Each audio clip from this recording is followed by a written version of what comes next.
You don't lose respect overnight. It happens in small, invisible ways.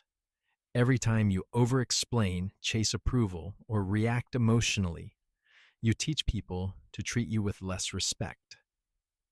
You've probably noticed that sometimes people stop taking you seriously. It's not about status or money, it's about psychology. Respect is a silent agreement. Others believe you can control yourself.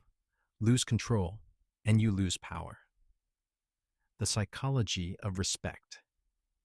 In psychology, respect is tied to predictability and strength.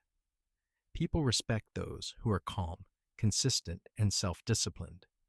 The moment your emotions start controlling you, anger, desperation, or insecurity, others sense weakness instantly.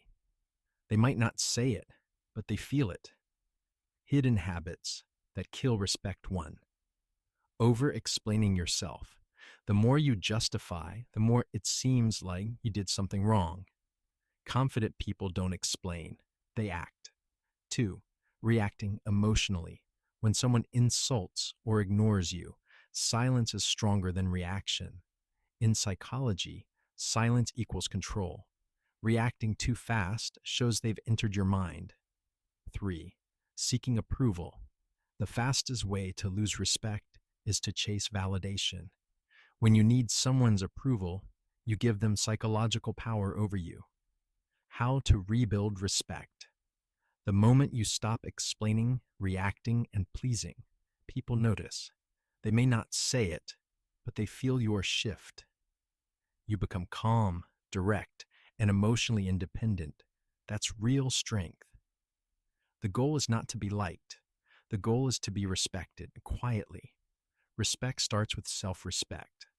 Control your emotions, and you'll control how the world treats you.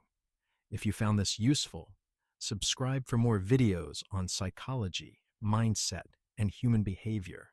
This is Mind and People, where psychology meets real life.